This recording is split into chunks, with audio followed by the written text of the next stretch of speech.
The vast deep sea surrounds an island ruled by a goddess, where she bestows blessings upon the beautiful island. Santner, in harmony with Bella's attractive qualities, ensures that everything on the island is luxurious and extravagant. Noble gatherings and opulent feasts take place every night. The streets are always illuminated, creating a lively, sleepless world. However, in this picturesque paradise, there exists a garbage dump, a collection of filth and debris, in the Kimura rat hole. Amidst the quiet night, the scene unfolds. Several imposing men surround a frail young man, shouting and berating him. The small boy, Abel, remains silent, knowing that escape is futile. The leader, a middle-aged man with a bald head and a venomous face, presses close to the trembling young man, who wears a hat. In an instant, the neckline reveals a glimpse of his chest, tightly bound by fabric. Terrified, the boy cries out, "Don't touch me." Meanwhile, the other thugs find amusement in the truth. This seemingly male child is, in fact, a girl. Suddenly, their attention shifts to another figure, a disdainful young man with menacing eyes. Upon closer inspection, his face appears nauseating, and his body is filthy.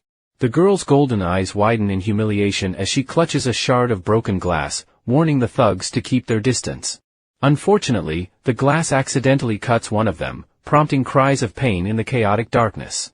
The girl, bloodied and determined, grips the stained glass shard. She glares at the thugs, warning them not to move. But before she can react, the detestable bald leader lunges at her, pushing her back. Fueled by anger, he taunts her, questioning what she'll do if they advance. The girl's face contorts in pain and fear. "You're an orphan," he sneers, "and yet you dare defy me?" He tightens his grip on her throat, making her gasp for air. "You survive by fighting," he continues, "but you're ungrateful." He strikes her face, leaving it flushed and bloodied. Her oxygen-deprived body trembles. "You rely on your fists to survive," he mocks, "but will that be enough?" With a disdainful flick, he knocks the glass shard from her hand, shattering it on the ground. Then, with brutal force, he slaps her, leaving her face bruised and bleeding. The girl screams and collapses. His cold eyes lock onto hers as he issues a chilling warning. "From now on, you have 1 week. If you don't pay protection fees, you'll experience hell on earth." Satisfied, he departs. The wretched man revels in his threats, while the girl, battered and bloodied, sits on the ground. The darkness echoes her warning, "You'll know the true meaning of suffering." The heartless man's satisfaction reverberates through the night. A few days later, in the spacious San Selena Square, a girl, whose eating habits resemble those of a boy beaten the day before, is diligently shining shoes for a man sitting on a bench near the water fountain. Her hands work tirelessly, but her mind drifts elsewhere, consumed by worries. Only 2 days remain, he will kill her. Regardless, she must earn money to pay for protection and find a way to escape that wretched man. And if she truly ends up in the red light district as a discarded commodity, she'd rather take her own life. These thoughts echo from the man's mouth as she polishes his shoes. Coincidentally, his words mirror her current turmoil. The distinguished man, dressed in noble attire, sets aside his newspaper, revealing his face. In a warm, magnetic voice, he continues speaking to Lucrecia, the woman beside him. They proceed toward the church, leaving the shoe-shining girl stunned. Her unkempt hair hides beneath a cap, and her wrinkled, unattractive face reflects shock. Could this man really be Chesare Bonaparte? His appearance rivals that of a painted portrait, with ocean-colored hair and cold, indifferent eyes, a captivating figure. Chesare, the brightest star among Santner's aristocracy, is central to countless beautiful love stories. Now, fate leads him to an arranged marriage with Lucrecia della Valle, the youngest daughter of the wealthy della Valle family. Based on a pre-existing marriage agreement, Chesare, the sole heir of the Bonaparte lineage, will wed her. This carefully orchestrated union has captured everyone's attention. The affluent families celebrate their long-standing unrequited love blossoming into reality. These news tidbits are documented in articles. As Chesare reads, anger contorts his face. Who wrote this mad article? What kind of fate is this? He knows the girl's true identity. Fuming, he shares his frustration with his companion, pulling a cigarette from his pocket. Meanwhile, the shoe-shining girl, her face still marred, watches him intently. There's no mistaking it, this is Chesare Bonaparte. She vividly remembers his face. Unexpectedly encountering the underworld boss in San Selena Square leaves her conflicted. Should she reveal her dire circumstances and seek help? Perhaps a few gold coins would suffice. Chesare remains oblivious to the girl's inner turmoil. He lights his cigarette, whispering to himself that he must follow the plan. His friend, with golden brown hair, looks alarmed. Is this insane plan really necessary? Chesare calmly responds, what better alternative do we have? We must find a suitable girl and sell her to Baal to end this. As the shoe-shining girl listens to Cesare's words, she realizes this isn't just about a few gold coins. Perhaps this is her last chance, a divine opportunity to change her wretched fate. Struggling internally, she finally decides. She looks at Chesare Bonaparte and says, sell me. I'll become the most valuable lady in Santner. Her sudden plea leaves Chesare stunned, unable to react. He stood there silently, observing her, a cigarette in Chesare Bonaparte's hand. The shoe-shining girl had rendered him speechless. His friend sitting beside him was equally astonished. What is this girl saying? Does she even know what she's saying? Chesare Bonaparte finally cracked a faint smile and remarked, the shoe-shiner can't even distinguish between different people, just by looking at their shoes. I'm not a brothel owner, the girl retorted, tightening the dirty cloth in her hands. She spoke resolutely, I didn't mistake you. You're Cesare Bonaparte. My name is Abel, no, it's Adele Bibi. I assure you, I can fulfill the role you desire in this plan better than anyone else. If you're still searching for someone, look no further. Trust me, said Chesare Bonaparte, exhaling smoke from his cold cigarette. The filthy girl met his gaze and boldly asked, do you know what I want? Why do you need a Bonaparte impersonator to marry into the Della Valle family instead of someone who could replace you and fulfill the ancient marriage contract from long ago? Cesare Bonaparte was taken aback by her audacity. A few seconds passed before he inquired, who told you all this? How do you know? Adele's golden eyes held steady. I didn't hear it from anyone. I deduced it from reading the news. The marriage contract between the two families only lists the family names, it doesn't specify who must fulfill the marriage. That's your loophole. If you buy a girl and secretly claim she's a Bonaparte, you can escape this detestable political marriage. After all, the Della Valle family has an unmarried son. Based on this information, I've also guessed your current needs and plan. The ugly girl spoke confidently, earning a smile of admiration from her friend sitting nearby. Remarkable deduction from just reading the news. Seeing her friend in such a state, Cesare Bonaparte grew annoyed and abruptly interrupted, enough wasting time with pointless matters, Jude. The Della Valle family is an esteemed, scholarly lineage with countless rules. It's not a place where a shoeshiner or an illiterate person can survive. Facing Cesare Bonaparte's disdain, the ugly girl Adela remained silent. Then she asked, what if I can read? Cesare Bonaparte was once again taken aback by her audacity and smiled slightly. In Dengue? Yes, and I can also speak Algiers, so that should suit your request. Where did you learn foreign languages? Adela calmly replied, I read books at the public library or pick up phrases from conversations with foreigners. Gradually, I've learned to speak. Pick up phrases, you say? It feels like I'm being toyed with by a sea goddess, Cesare Bonaparte mused, lazily running his hand through his hair. Despite his nonchalant demeanor, he exuded both whimsy and allure. Adela quickly asked, so, do I qualify? But how can this be? Adela Bibi, he had just said. Cesare Bonaparte's cold voice dripped with disdain and contempt as he lightly kicked her ugly, sunken face with his foot. You're disqualified with that face, my dear. Don't entertain any more delusions. Focus on your shoeshining. With that, he and his companion stood up to leave. Adela sat there, stunned. Her trembling hands quickly regained composure, concealing her emotions. As the two were about to depart, Adela's sweet voice rang out. She removed her hat, revealing long, flowing blue hair and a face unmasked by human skin. Both Cesare Bonaparte and his companion stared in shock. What's happening? Exclaimed the friend, removing his disguise. Who is this? Adela confidently declared, I am of noble blood. Really? Cesare Bonaparte raised an eyebrow. And what about your parents? Adela calmly replied, I have none. I'm an orphan. These answers intrigued Cesare Bonaparte, who scrutinized her appearance, speech, and demeanor. He murmured to himself, genuinely curious. It seems Adela isn't as naive as she appears. If discovered, she'll pay the ultimate price for deceiving nobility. Why are you so determined to take this job? Cesare Bonaparte asked, his face partially hidden, unable to conceal the beauty that radiated from the girl, a sea goddess in disguise. When questioned about her motivation, Adela calmly replied, I'm hungry. Her eyes remained composed, and her flowing hair danced in the breeze. Hearing this response, Chesare Bonaparte silently observed her for a while. Was she a peculiar girl or, more accurately, a hen trying to transform into a phoenix to satisfy her hunger? Chesare Bonaparte nonchalantly adjusted his coat pockets and turned away, saying, "I guess it won't matter." Shoe-shining girl? In the now silent square, only Chesare Bonaparte's deliberate footsteps remained. Adela's heart fluttered, awaiting his nod of agreement. Suddenly, his steps halted, and Chesare Bonaparte turned back to face her. "You're fine," he said. "I am Chesare Bonaparte, the one who will escort you. Listen to the opera and consider this my answer." Adela's joy was tempered by lingering uncertainty. She responded with lines from the play, leaving Chesare Bonaparte stunned once again. Their mutual longing hung in the air. "We'll meet again," she said. His lips curved into a knowing smile. "Quite impressive," he remarked, recognizing the theatrical quote. "And it seems I've found a useful woman. Meet me at the Bonaparte mansion tomorrow morning and again in the evening, at the rat-infested alley. Prepare for a melancholic downpour." The room they met in was dim and dreary, reflecting their shared longing.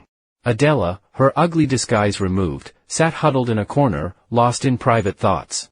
She couldn't believe that Chesare Bonaparte had accepted her proposition. Back then, she had gambled on an opportunity. Now, she had received it, and the fear of being sold into the red light district no longer haunted her. But her only friend, Clarice, remained a mystery. Adela wanted to tell her, but perhaps today wasn't the right time. Instead, she would leave a letter. This letter might ease Clarice's mind, but suddenly, a loud, insistent knocking at the door startled Adela. Who could it be at this hour? The voice outside called her name, a man's voice, sending shivers down Adela's spine. Could it be him? The wooden door quickly gave way to the imposing figure of the bald man who had mercilessly beaten poor Adela in that narrow alley the other day. His cold eyes bore into her, and he accused her, "I knew it. If I hadn't come to check, you'd have skipped paying the protection fee and tried to escape, wouldn't you?" He glared at Adela's bag, filled with her belongings. With a forceful grip, he seized her arm, causing her pain. "You're coming with me now. No more running. Let me go. Let me go." Adela struggled, desperate to break free from his restraint. "Get back here." The frantic girl flailed, thinking she could escape his icy grasp. Adela dashed toward the table near the window, intending to leap out and flee through the high window.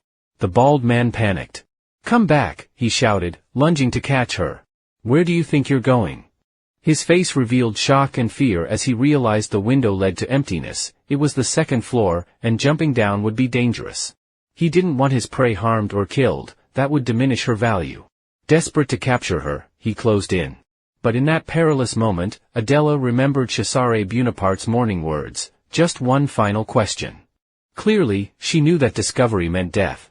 Yet, facing the relentless pursuit of the man and the vast, empty window, Adela hesitated no longer. She stepped onto the table, leaped through the high window, death be damned. Her small, pitiful form landed in the cold rain, soaked and miserable. "If I could, I'd change everything," she thought. Summoning her last reserves of strength, Adela fled into the dark night, rain mingling with her dirt-streaked face. Weak but still beautiful, she ran. "If I could, I'd sacrifice my life to escape this misery." Soon, she stood before the grand entrance of the Bonaparte mansion, a luxurious castle-like structure that separated her from the outside world. The door swung open, revealing an elegant, silver-haired butler. "Welcome, Adela," he said. "I am the steward of the Bonaparte family. The master awaits you." As the butler spoke, the colossal doors opened, inviting Adela into the study where Chesare Bonaparte sat. He remained engrossed in his books, seemingly indifferent to her entrance. Adela stood there, wet and exhausted. "Adela, my dear sister," Chesare Bonaparte finally glanced up. "Why are you so drenched? What happened to you tonight?" His tone was icy, and he adjusted his scattered books. "What is it? Tell your beloved brother about it." Now, Chesare Bonaparte raised his head to look at the girl. His eyes held a hint of curiosity, hidden beneath the thin, white shirt that revealed his strong, alluring chest. Adela stood there, soaked and shivering from the cold rain. Hearing the question from her counterpart, Adela tried to speak but still lacked strength. After her escape, she recounted her story. There was a detestable old man named Nino. He managed the shoeshine team in the Camorra slum, and Adela was reluctantly under his supervision. Because she didn't pay the protection fee, she was chased and beaten by his gang. But don't worry, he won't cause any more trouble. As Cesare Bonaparte was about to explain, his cold voice interrupted the old man. He's dead. In that moment, Adela's beautiful face fully emerged. Her heart leaped with shock, emotions cascading one after another. Cesare Bonaparte glanced out the window into the dark sky. It's raining heavily tonight, he remarked. Unusually heavy rain. They say a wooden house in Camorra collapsed, and someone died in the accident. But that's not uncommon, is it? You said so, right? So, is anyone else obstructing you now? If so, speak up, and we'll resolve it. Facing Cesare Bonaparte's sharp gaze and icy voice, Adela hesitated but quickly composed herself. No, there's no one else. It's over now, she replied. No one left. His golden eyes, with pupils like coins, scrutinized her. In that gaze, he suddenly said, perhaps we should leave it at that. Adela was momentarily stunned. Her panic mirrored the moment when he discovered Clarice. Her trembling hands clenched, and it seemed he noticed her expression. Don't worry too much, Cesare Bonaparte continued. If you don't jeopardize the plan, there's nothing to worry about. The situation has been roughly resolved, hasn't it? Now, let's return to our main topic, as you know. Your goal, as we discussed earlier, is to seduce the son of the Della Valle family and marry him. You must embody perfection, mind, body, and spirit. From your speech to your gestures, be cautious. You'll become a true Bonaparte. Excel at deceiving the entire upper class in Pornathy. To achieve that, you'll need to study diligently, my dear. It's not just about marriage, I'll give you 3 months to prepare everything. And remember, if you fail to meet my standards, the plan will be cancelled. And you understand what's happening now, right? He said this while gently tossing the matchstick to the ground. Adela stared at the burning matchstick, now extinguished. If the plan fails, everything will be ruined. But would he really eliminate me? If this were exposed or failed, I'd be dead before he could eliminate me. So why worry? Adela thought. Perhaps he knows more about my family than I do. He continued, is it because you want to take advantage of me immediately? Why is the time frame 3 months? No, Adela replied. I don't wonder. I assume it's because you want to exploit the opportunity right away. Is it for the master's birthday celebration? Cesare Bonaparte chuckled. You guessed correctly. Indeed, only a mouse would figure out our plan. Cesare Bonaparte stepped closer to the girl. Meanwhile, Adela kept her head down, avoiding direct eye contact. He gently said, focusing his eyes on her beautiful face. Suddenly, he touched her delicate chin, lifting her wet face, raindrops trailing down. Does she have another reason for joining this plan? Is she interested in me? Adela's face flushed as Cesare Bonaparte playfully teased her. But let me tell you, he continued, I refuse your nighttime visits to my bedroom. So be careful. Adela's lips weren't pale from the cold, they remained a rosy hue, like cherry blossoms in early bloom. She pressed her lips slightly, surrounded by a faint haze of cigarette smoke. Calmly, she looked at Cesare Bonaparte with icy eyes. Thank you for your advice, she said, but I don't care, and I have no intention of doing that. In her heart, Adela thought that she wasn't concerned about the handsome face but rather the seemingly erratic personality of the man before her. Suddenly, Cesare Bonaparte burst into amused laughter. His laughter echoed through the dim room, thoroughly satisfied. Girl, don't take everything so seriously, he said. I meant what happened in reality. We've discussed that too. Adela nodded. I'll remember that. As for becoming a true lady of a noble family, Chesare continued, from now on, you should address me as your older brother. Do you agree, my dear Adela? He gestured toward the elegant chair and sat down, cigarette still smoldering in his hand. Yes, Adela replied, her gaze following him. From today, my name will be Adela Bibi Bonaparte. I'll remember my name and identity well. If possible, I'll erase my less than pleasant past. Adela of yesterday perished in the storm, and now I'm a new life. Adela Bibi Bonaparte, 5 years younger than me, hails from Capello across the coast. She's a commoner, leading a comfortable and peaceful life. But for some special reason, she came here alone to meet her older brother, me. Hearing this, Adela thought that this was the reason she became a Bonaparte. If anyone asks about my background, she continued, I'll explain the circumstances. Eva Bonaparte, our grandmother, is the head of the Signoria Parliament. Without her approval, this plan won't proceed. Adela wondered why Chesare Bonaparte hesitated, directly addressing this issue. "And do I need to pay attention to anything else?" she asked. "Your grandmother," he replied. "She seems to have forgotten about her own grandchild. Instead, she's busy welcoming Lucrecia. But Adela, remember this, if you want to impersonate my sister, you must know who our parents are." Adela, with her sharp mind, had overlooked a crucial detail. "Yes," she said, "I'll remember that. But why is it so important?" Chesare Bonaparte smiled mysteriously. "Because," he said, "that's the most critical part. In the end, who doesn't know that? Chesare Bonaparte's parents went mad for each other and abandoned both their family and their young child. I tell myself that this is the past, perhaps something he wants to discard.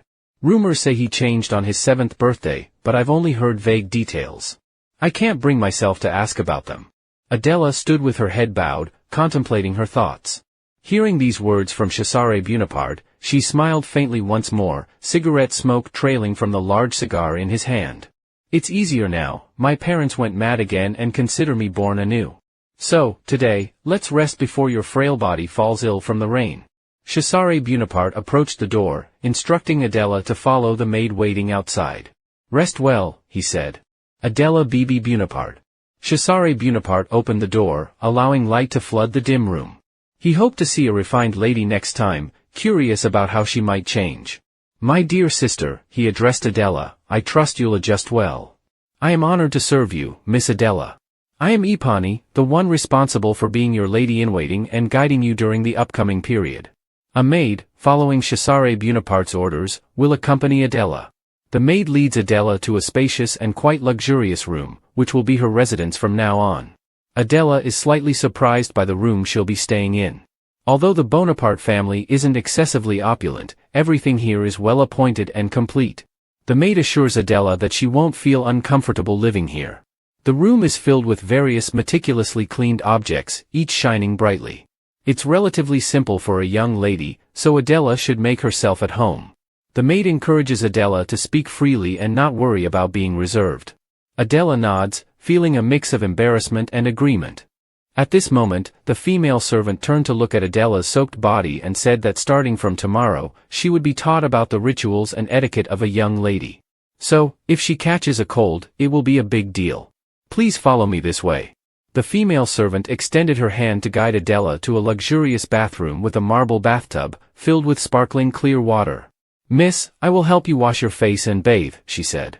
Upon hearing this, Adela panicked and replied, "No, I can bathe by myself." The servant smiled and explained, "Noble ladies cannot bathe alone. This is one of the rules you must follow and remember," she added. Despite hearing this, Adela hesitated, clutching her dress tightly. Seeing this, the servant reassured her, "My words are not a demand, young lady. Since there's no other choice, allow me to assist you." Adela reluctantly agreed, "Fine, go ahead and help me." She slowly removed her wet, muddy, and dirty clothes, revealing her porcelain-like skin. The servant was taken aback by Adela's body, which bore numerous gruesome wounds, making her look like a fragile piece of porcelain on the verge of shattering. Uncertain how to react, the servant stammered. Adela quickly explained, "These bruises will disappear soon. I've been through worse." Seeing the servant's silence, Adela nervously asked, "Will you report this to Lord Chesare Bonaparte?" She worried that her contract might be terminated due to her dirty appearance. Although she had already agreed to the upcoming plan, she could still be dismissed at any time. The servant seemed to understand her anxiety but remained silent. After a while, the servant sighed and said, "The contract between you and Lord Chesare will remain valid until you marry into the Della Valle family." Adela breathed a sigh of relief, knowing that as long as Lord Chesare didn't discover her condition, she was safe. However, the servant added, "But for now, you're still too thin and unsuitable for a young lady. Focus on recovering your body," she advised. "Make everything perfect." The maid spoke while gently releasing beautiful rose petals onto the water surface in the bathtub. I repeated once more because she had become a young lady of the Bonaparte family and was no longer associated with the girl who polished shoes. "Please remember these words," she said. "What do you think of our lovely little sister?" A moment later, in the study of Lord Chesare Bonaparte, he asked the maid, "Earlier, her health didn't seem great. She has many wounds on her body from being beaten. What do you think?" Chesare Bonaparte sighed, even a scratched pearl loses its value. Regular treatment will heal the wounds, and I believe they won't leave scars. If she gains a little weight, she'll become a beloved beauty. With an indifferent and lazy demeanor, Chesare Bonaparte agreed that she was now a beauty. Her beautiful face and striking hair will be unforgettable. Regretfully, he added, she's my younger sister. Seeing the maid's worried expression, he reassured her, I won't harm her, truly. Once the contract expires, it's over. Beauty won't change that. As Chesare Bonaparte spoke, lightning flashed outside in the pouring rain. Beyond the window, in the early morning haze, distant lights approached the shore like a bustling heartbeat. At this hour, the entire Bonaparte estate remained silent in deep slumber. Adela, already awake as usual, gazed out from her high window. Fishing boats returned after a night at sea, anchoring at the port for the early market. Later, some fishermen would discard unsold fish. Adela had hoped for a normal morning, wandering the harbor to find a catch. But she couldn't believe her sudden life of luxury. Could she succeed in this new life? To attain such opulence, she'd risk everything. Unable to sleep any longer, she picked up a book from her room, hoping the knowledge within would shape her future. The warm morning sun pierced through the glass, illuminating Adela's quiet figure as she sat on the edge of her bed, engrossed in her reading. The sound of knocking echoed, and the maid greeted Adela as she entered the young lady's room. Should I get out of bed now? Adela, who had been awake early and reading, was asked by the maid. Did you not sleep well last night? Adela replied, not really. I woke up a bit early out of habit, so I decided to read to pass the time. What will I be doing today, and what should I learn to start my training? Adela inquired. The maid nodded, sensing her anticipation. Starting today, things will be quite busy, and there won't be much time for rest. I hope you'll put in effort, and most importantly, take good care of your health. First, we'll begin with dining etiquette in the dining room. As you know, nobles are quite particular about their meals. Adela was amazed when she saw the opulent array of dishes on the table. The maid guided her to a seat, asking, is there anything on the table that you particularly like? Adela responded, I can eat almost anything, even if it's slightly spoiled or includes insects. The maid nodded, noting that Adela didn't exhibit the pickiness expected of a noble. That's one of the admirable traits of a respected lady. The maid explained that dining etiquette was a crucial skill for nobility. It needed to become second nature, convincing others of Adela's true status. Let's start with the basics, fork and knife placed next to your plate. Keep your posture straight, chin up, and avoid resting your elbows on the table. Also, don't place your hands on the table while eating. Adela listened attentively and followed the instructions. You're doing well, Mississippi. Remember these notes. Now, try using the knife and fork. Adela hesitated but then picked up a piece of exquisitely prepared meat.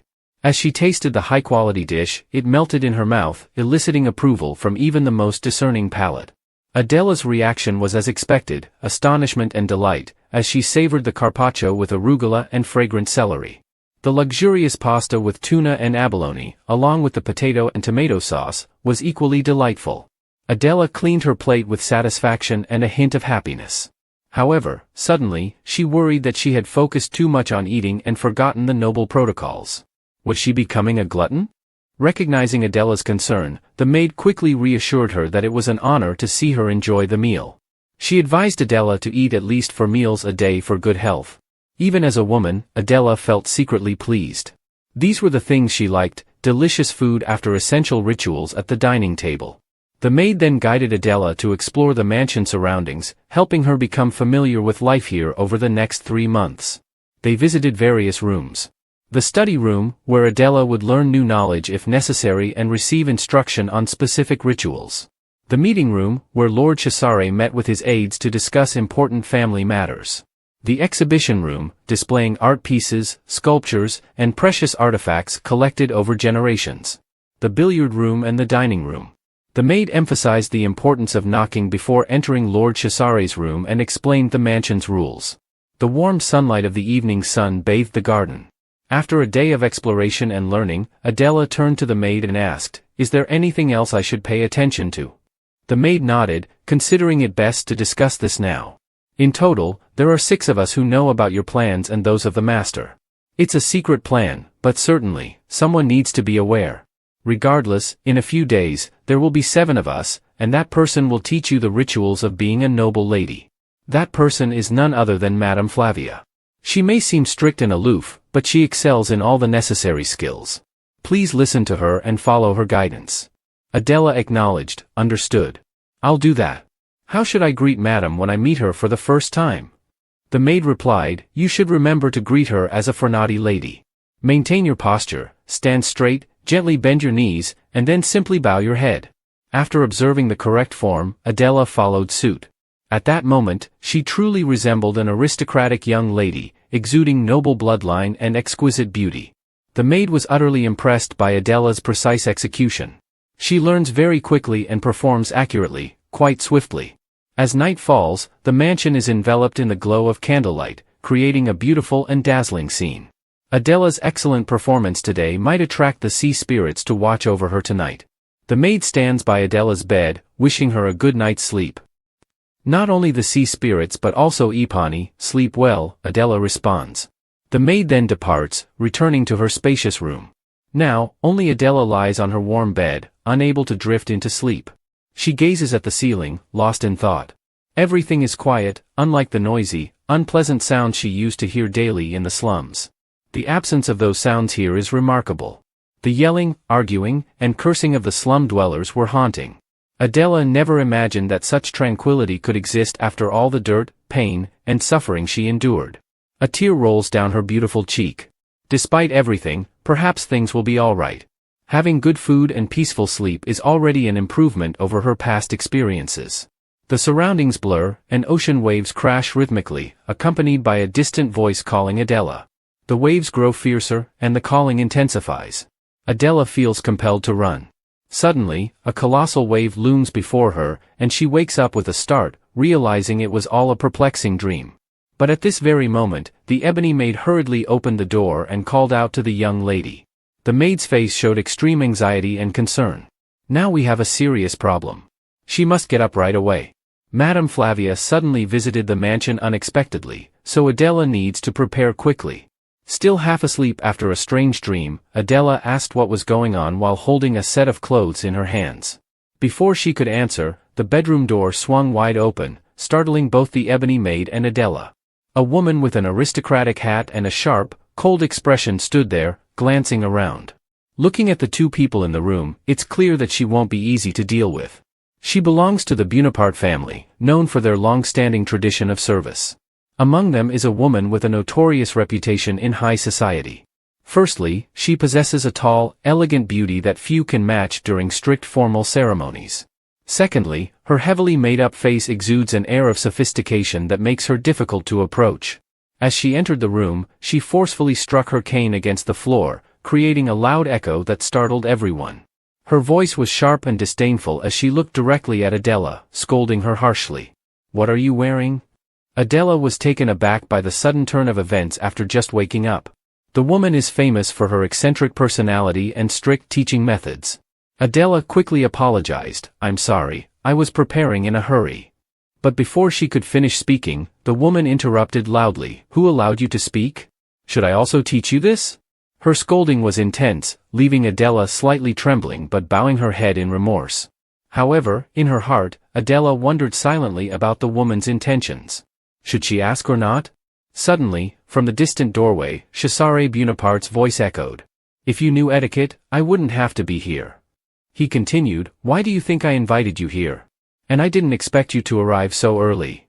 Madame Flavia Chesare Bonaparte, with her captivating and alluring appearance, leaned against the door, smiling as she surveyed everyone in the room.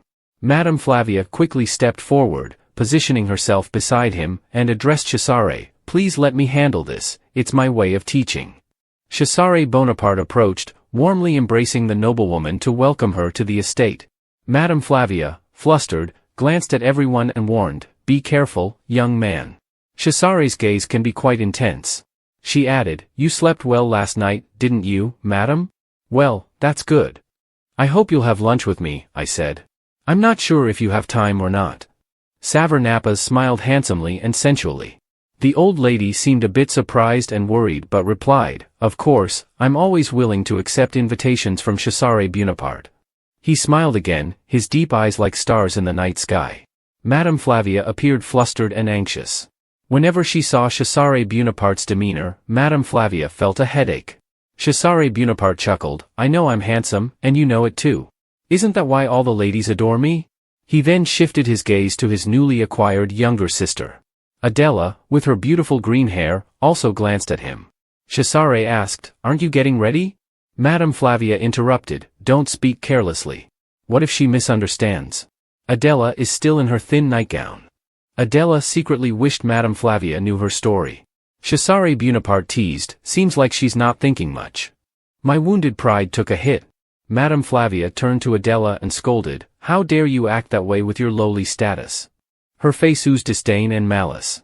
Suddenly, her sharp, snake-like eyes froze, as if noticing something. She stepped closer to Adela, staring at her without speaking. Then, with a forceful motion, Madame Flavia pulled down Adela's gown, revealing her shoulders and chest, marked with terrifying bruises. I observed the scars and toxicity, wondering what caused them. Adela tried to pull her dress back up, explaining, it will heal soon. She glanced anxiously at Chesare Buonaparte, assuring him it wouldn't affect their plans. Madame Flavia snapped, I promise, this girl is no longer suitable for you, Chesare. I don't even know where she comes from. Probably some homeless drunkard beat her while she was a prostitute. These scars were earned during her illegal work in the lower echelons of society. A lazy person without effort, so even in 100 years, she will never be able to step into high society, let alone become a noblewoman or participate in Chesare's plans. The old woman's face, as she scolded, resembled that of an ugly, venomous snake. Adela's gaze remained fixed on the woman who had been berating and humiliating her since earlier.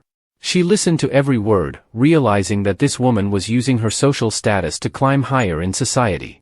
The vile curses reminded Adela of her past when a man had berated her similarly. What are you looking at, Abel? Are you mocking me for losing a few coins?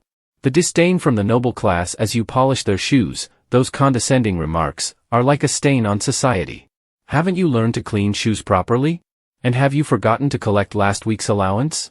Alongside the brutal punches and kicks, it was a dark and painful past. Adela's face remained hidden behind her long hair, concealing her current emotions. But one thing was certain, she wasn't feeling comfortable at all.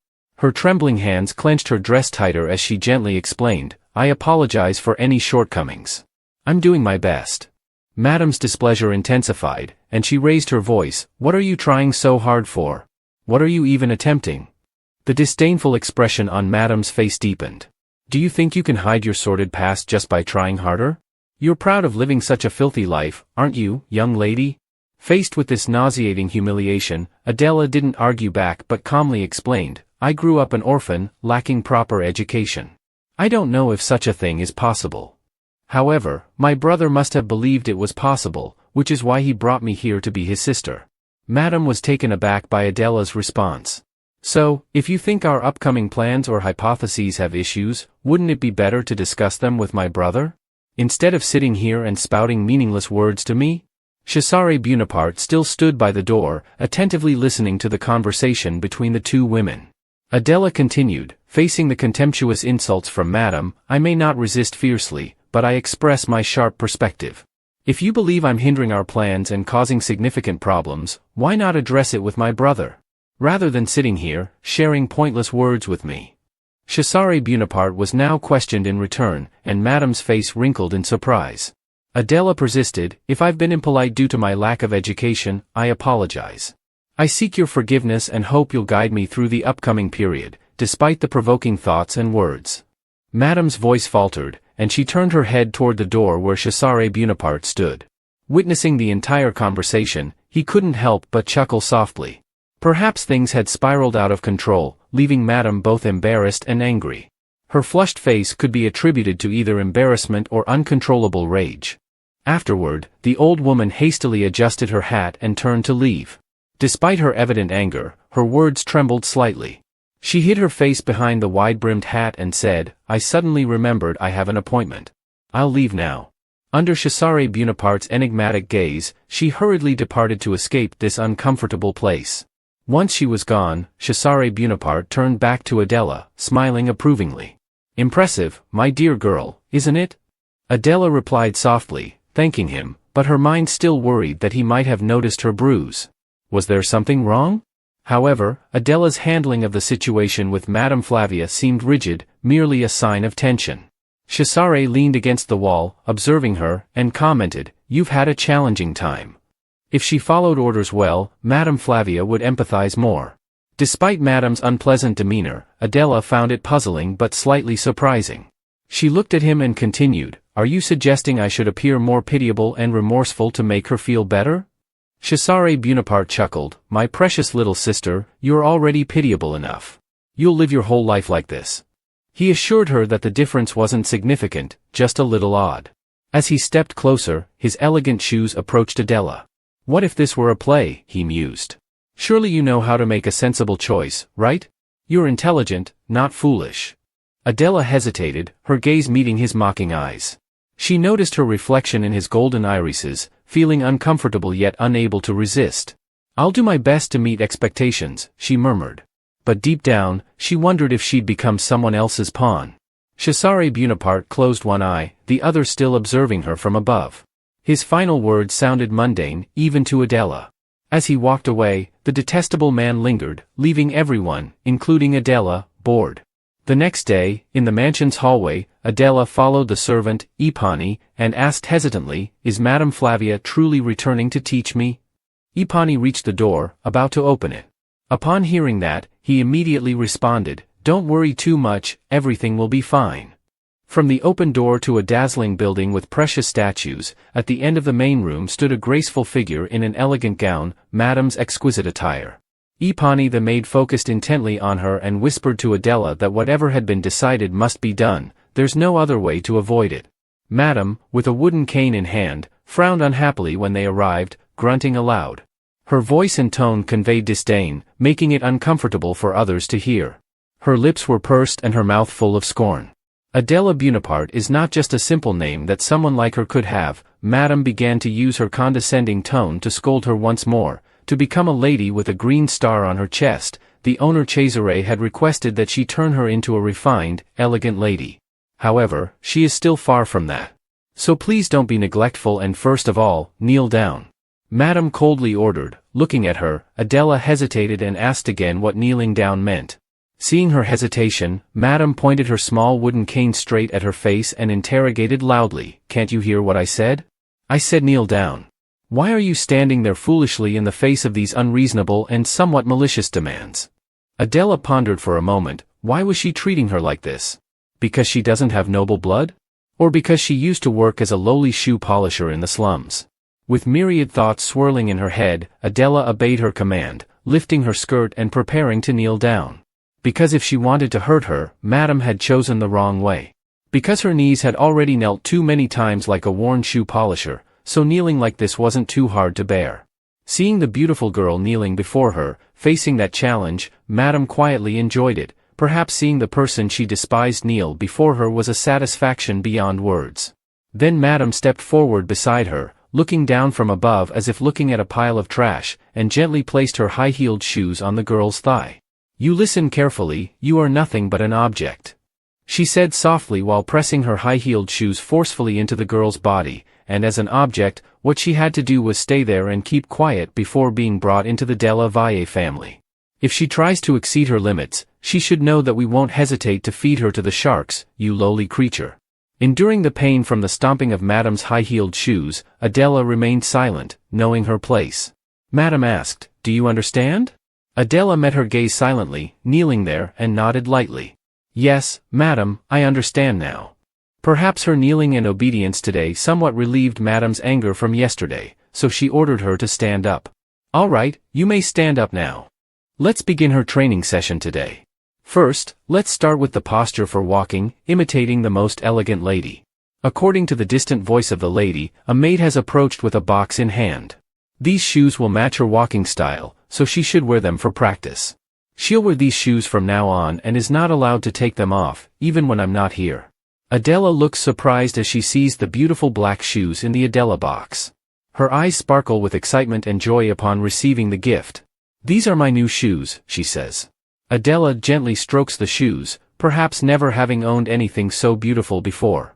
Following Madame's instructions, Dina Del immediately puts the shoes on the ground and steps into them to try.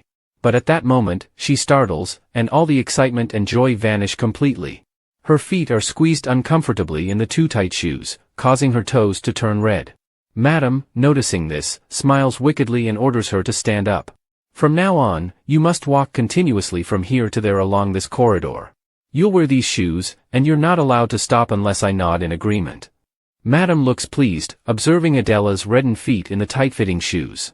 Clearly, the shoes are too small, making Adela's steps difficult. After a few steps, she stumbles and falls, her beautiful face hitting the floor in intense pain. The small shoes, intentionally chosen by Madam, have caused her discomfort. Adela lies there, hurting and trembling. She removes the tight shoes and throws them to the floor, exclaiming that she can't continue like this. Madam, coldly, scolds her for such an attitude in class.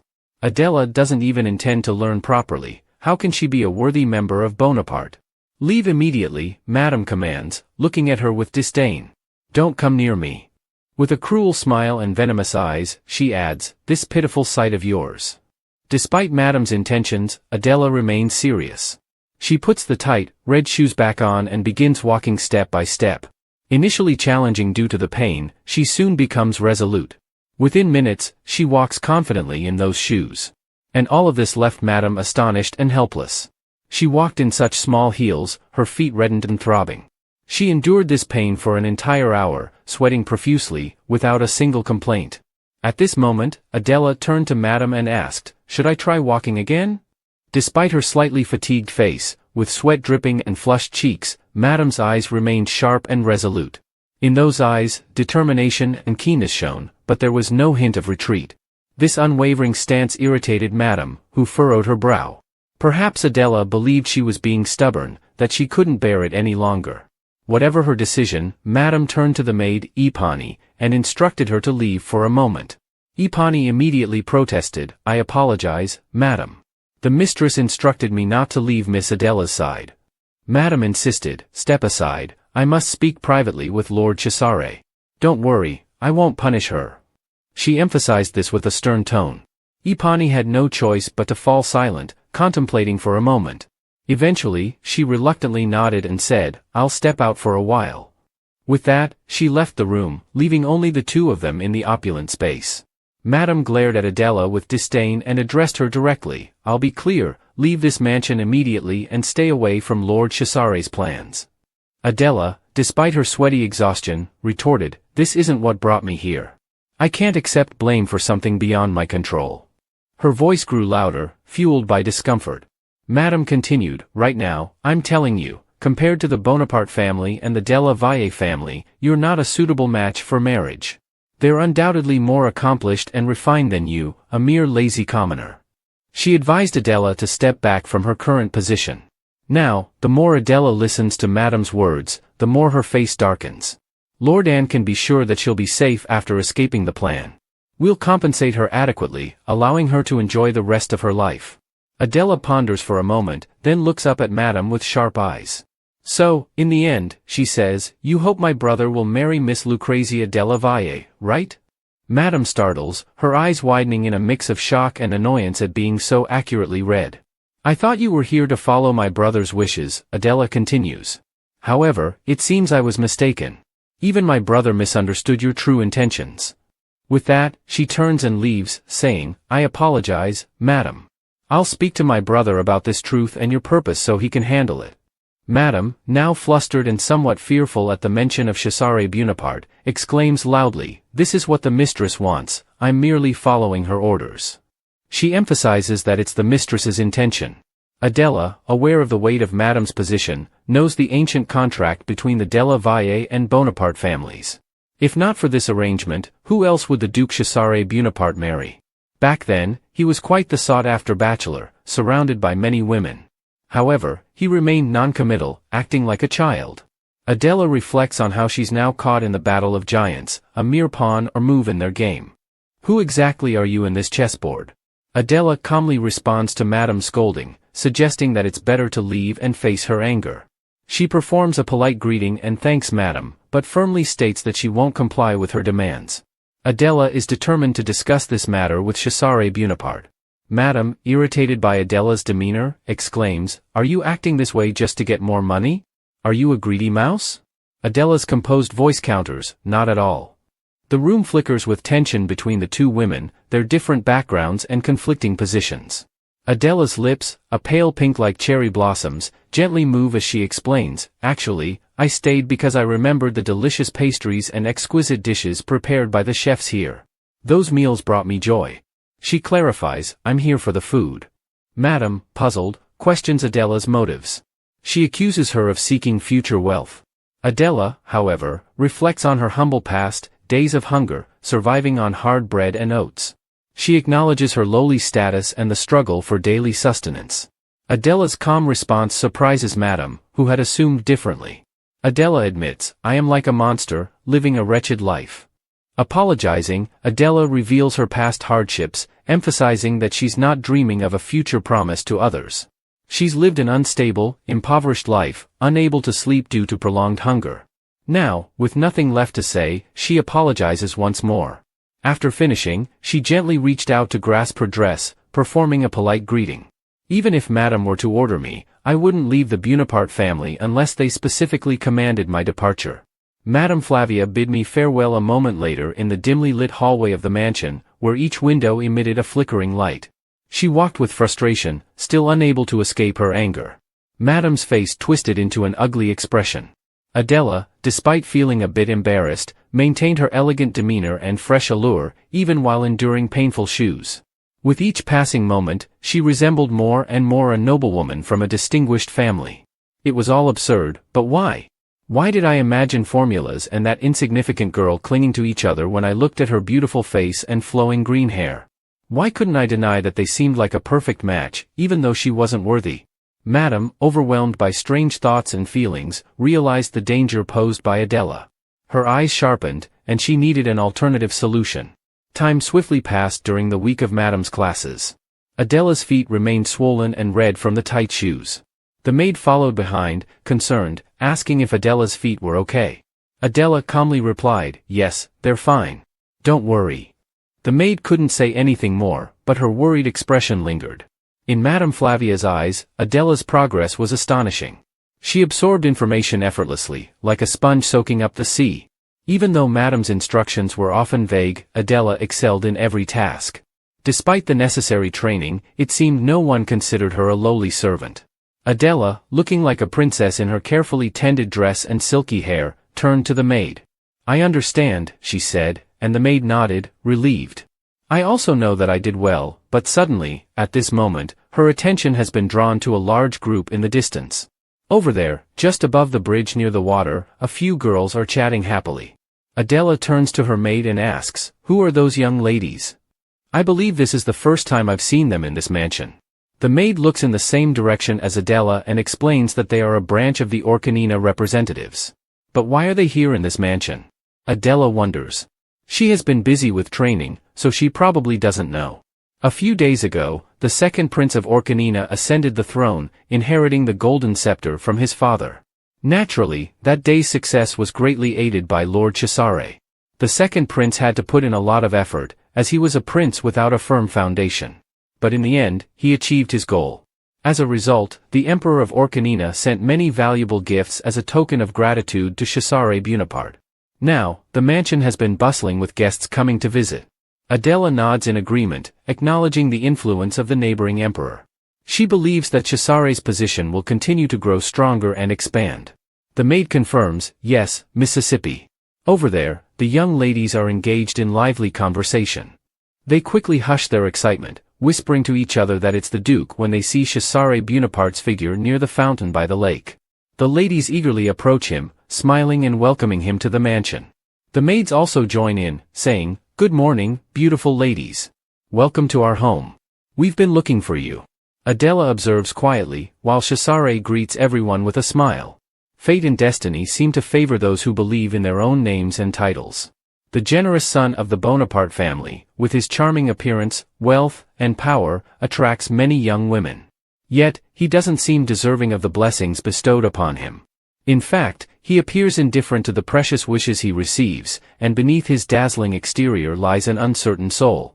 Adela remains silent, and the maid suggests they leave before anyone notices her. Adela agrees, and they depart together.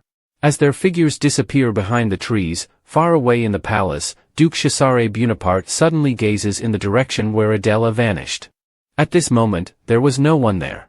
A young lady with blonde hair and a beautiful face nearby also noticed the same direction and asked, "What's there?" Chesare Bonaparte coldly replied, "I think I just saw a beautiful and fragile mermaid." The girl with blonde hair found his answer confusing and turned her face back to look at Chesare Bonaparte. But what awaited her was a slender, beautiful hand with powerful yet gentle fingers covering Chesare Bonaparte's eyes. He used his hand to shield her eyes and softly said, "There's already a mermaid here." This intimate gesture left the girl's face slightly flushed, her voice reproachful and coquettish. Chesare Bonaparte, with a sly smile, leaned closer. "Don't you like it this way?" he whispered into her ear. "Tonight, you'll come again, won't you? We'll wait for you." Hearing this whispered promise, the girl's face blushed even more. She held Chesare's hand, her ample and alluring bosom, and said, "Duke Chesare, if you promise to be serious with me, then tonight, I'll visit you." Chesare Bonaparte narrowed his eyes, his smile mysterious. Then, his expression turned icy. What nonsense is she talking about, he thought. It's time to bring her back to reality before kicking her out. Why do people try to infuse emotions and meaning into a one-night affair? As he contemplated, he gently stroked the girl's blonde hair. These once alluring strands now seemed dull and lacked their former charm. Chesare Bonaparte's mind wandered to the smooth, flowing green hair of his younger sister. Then, he looked back at the girl with blonde hair, who was smiling sweetly, and said, "Adorable." The girl received the compliment, beaming with joy. But Chesare Bonaparte's next words left her stunned. "Arrogant," he said coldly, turning away. The girl's face trembled, her eyes welling up with tears. "I'll leave now," he added, a chilling smile on his lips. "Back to safety." As Chesare Bonaparte walked away, the girl with blonde hair stood there, feeling both indignant and hurt. Meanwhile, a group of girls gathered around her, comforting her as she cried. Chesare Bonaparte lit a large cigarette with a matchstick, inhaling deeply and exhaling a long plume of smoke into the air. He gazed in the direction where Adela had disappeared earlier, thinking, "I believe she just went this way." Suddenly, from a distance, Adela's singing echoed, "Let me go." Her angry song caught Chesare Bonaparte's attention. He glanced toward me at the fountain, where the figures of a man and a woman were shouting and struggling. The man tightly held Adela's hand, pulling her out of the fountain. Her body was soaked and beautiful, she looks truly like a mermaid in her elegant green dress adorned with a precious gem at the center of her chest. A few minutes earlier, Adela had tried to return to the mansion, her wet feet hurting from the ordeal. But now, things were getting worse, her feet were reddening, tightly bound, and she struggled to endure the pain. Suddenly, the pain became unbearable. An unexpected event occurred, the umbrella slipped from Adela's grasp and flew away in the wind. Meanwhile, Adela screamed in agony and collapsed by the fountain. Her maid, running over in panic, asked, "Are you okay?" Adela's trembling body couldn't hide the pain. The maid quickly assessed the situation, saying, "I'm sorry, but I need to check your feet right now." She promptly knelt down and removed Adela's shoes. To their shock, Adela's feet were swollen, covered in scratches and oozing blood. The maid couldn't comprehend how Adela endured such excruciating wounds. Then, the pain overwhelmed Adela, and she couldn't hold back any longer. The maid stood up and firmly advised, "You shouldn't train anymore. If you continue, your feet will be irreparably damaged." Adela's face paled from the pain, and sweat dripped down her exhausted, white face. Still determined, Adela looked at the maid and asked if there was any numbing medicine available. She believed she could endure a little longer. The maid, surprised by Adela's persistence, responded, "I think it's too severe now." Adela's face contorted in agony, and her coquettish expression faded. The maid's next words were decisive, "The lesson ends here today. You don't need to study anymore. I'll bring a wheelchair, you can rest here." The maid assured Adela that she would return promptly. Adela sat by the fountain, gazing at her reflection in the water. She dipped her feet into the cool liquid, hoping it would alleviate the pain. Her long, slender, beautiful legs continuously swayed under the cool water, a comfortable sensation spreading, beginning to dissipate all this difficulty which is nothing compared to when she was in that slum. Suddenly, from afar, the cheerful laughter of a group of people echoed, catching Adela off guard in her soaking feet in the land of the fountain. The laughter came from three men who were walking and chatting. They exclaimed disbelief that this was the heart of the Bonaparte mermaid. It's wonderful to reveal this, and Chesare must have organized a feast here. Seeing this scene, Adela started to worry again because they were nobles and approaching her hiding place near the fountain, it would be better for her to escape. As they approached, Adela quickly looked for a hiding spot. I didn't see Lucrecia della Valle at the mansion today. I thought she was coming to Duke Cesare Buonaparte's place. You don't know anything, said one of the men, who was speaking and advancing toward the fountain. Meanwhile, Adela had hidden behind the fountain, so her whole body and hair were soaked, looking very wet and strangely attractive. After not hearing any more conversation for a while, Adela peeked out to see if they had left so she wouldn't need to hide anymore.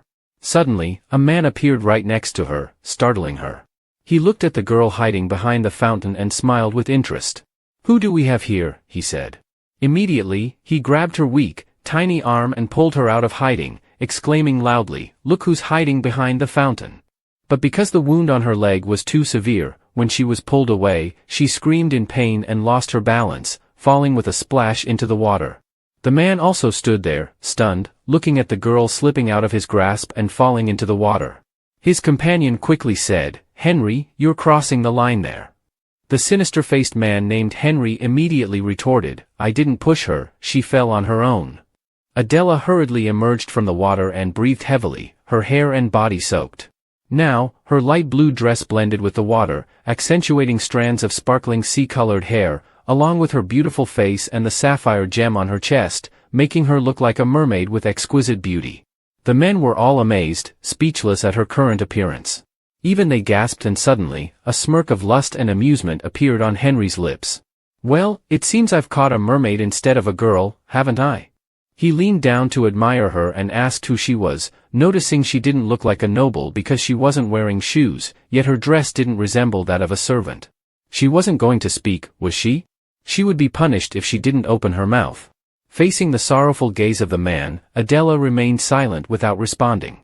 Seeing that she didn't intend to answer, he roughly grabbed her hand and pulled her up. Or does she want to be punished? The girl behind them quickly advised Henry to stop. "This is the residence of Duke Bonaparte," she said. "We can't cause trouble here." Mentioning Duke Cesare Buonaparte seemed to hit a nerve with Henry, who immediately shouted, "So what? Should I be cautious when punishing a servant? Cesare Buonaparte must think he's a king all the time, right?" When his friends heard that, they panicked immediately. Henry lost control and blurted out. But Adela's next words surprised them, "You can pull harder," as if tearing my body into pieces. Her threat left everyone speechless. Who does she think she is, they wondered. Facing the uncouth and ugly man, Adela continued firmly, "Release me, or you'll regret it." As she spoke, she slowly stood up, revealing her stunning beauty. Her shapely bosom and exquisite features left all three men stunned. They grinned smugly at her threats. "Are you joking with me, right? Who is she after all, a manners instructor? Her rough grip is like a girl from the red light district who runs here." He said, "We have a few clients here, girl." They smirked, thinking she was just a woman of the night seeking clients. Adela was extremely uncomfortable, so she immediately struggled. "I told you to let go, but you didn't listen, you dog." Henry, seeing her resistance, immediately cursed loudly at this bitch.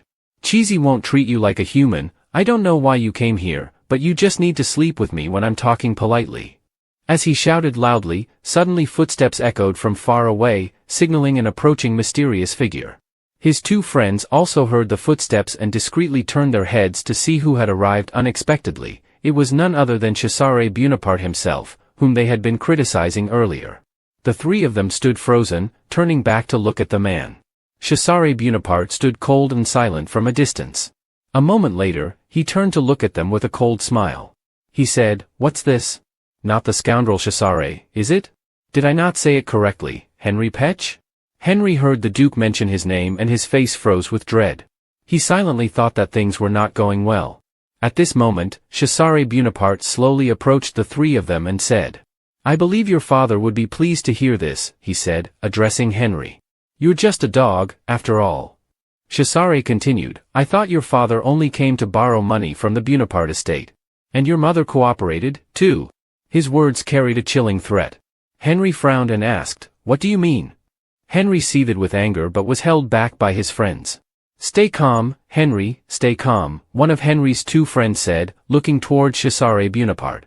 Chesare, you should also calm down, he continued, you're crossing the line. But before he could finish his sentence, Chesare Buonaparte's hand was already on Henry's shoulder, startling everyone, your behavior toward my sister exceeds all limits. Chesare Buonaparte looked coldly at them and spoke each word deliberately. His words were like a bomb dropped straight onto the calm lake, causing it to ripple with chaotic waves. Henry stood frozen, glancing towards the weak girl in the lake. Is this woman Chesare Buonaparte's sister? While Henry was panicking to the point of freezing, a friend beside him hurriedly shouted, wait a moment, little sister. What does that mean? Chesare Buonaparte didn't answer him, but slowly called out for Adela.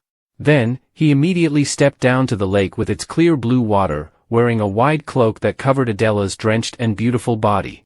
Are you okay, my little sister? What happened? Why are you here and so soaked? And why are those three bullying you? Chesare Buonaparte looked seriously at his sister and asked, slightly stunned by the actions of those in front of him and the barrage of questions. She then looked towards the three men, who had been there all along. Upon hearing the news that she was the Duke's sister, their faces couldn't hide their anxiety and panic. Then, she looked towards the Duke, Chesare Buonaparte, and said in a pitiful tone, brother, how did you come here? I almost saw the two brothers start chatting with each other. Henry frowned and interjected, don't lie.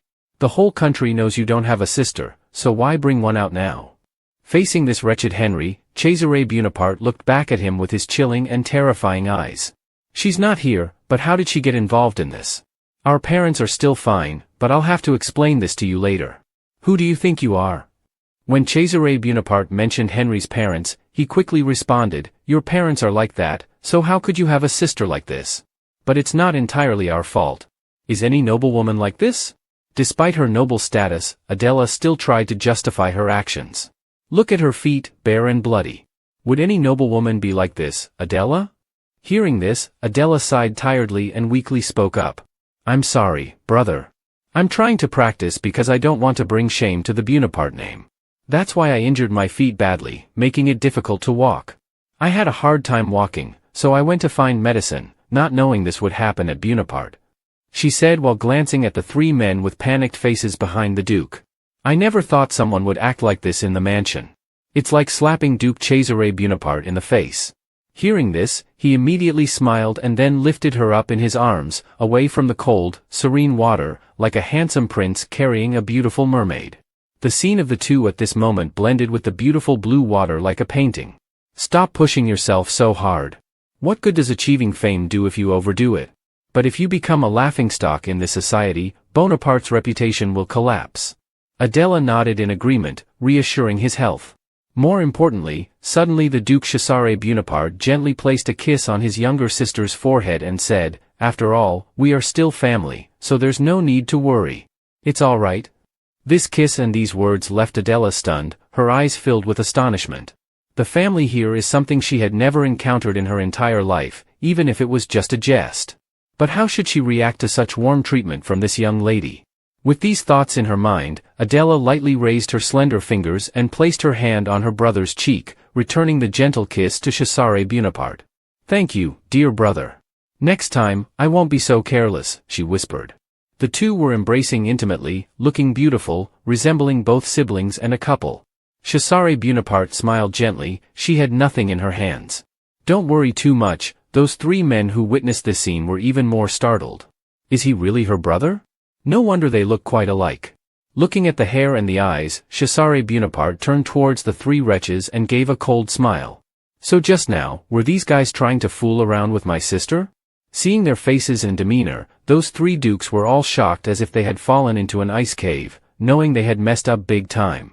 Yes, we were trying to stop Henry, we didn't know she was your sister. Listening to their chaotic excuses, Chesare Buonaparte burst out laughing. It was truly amusing. If she's not my sister, would those rascals still cause trouble in this mansion? Oh no, that's not it at all, it's just a misunderstanding. Yes, please don't worry too much, Chesare Buonaparte said, making those three hastily smile and plead for forgiveness. Please forgive us then. We promise not to repeat this again. Chesare Buonaparte still maintained a cold smile, saying, don't worry too much because I plan to torment him for a long time. How could we let him off so easily without knowing which family he belongs to? It's also a misunderstanding, so I hope you forgive me later in the lush garden.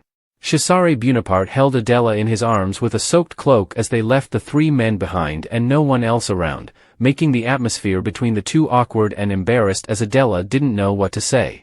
Adela's hands gently adjusted her cloak on her shoulders as she moved. Noticing she was fidgeting, Chesare Bonaparte looked at her with a smile in his eyes and asked, "Are you uncomfortable, my patient little sister?" "We're almost there now," Chesare Bonaparte said, continuing to carry her towards the mansion. Meanwhile, under a tree by the roadside, two mysterious girls had witnessed this intimate scene between the two. As soon as they entered an empty room in the mansion, Chesare Bonaparte's eyes suddenly became extremely cold and terrifying, speaking sharply, "Should I do something like this?" Facing his intense gaze was Adela's gaze. She heard that cold voice and immediately apologized. "I'm sorry, I'll leave right away." "I apologize, I'll leave now."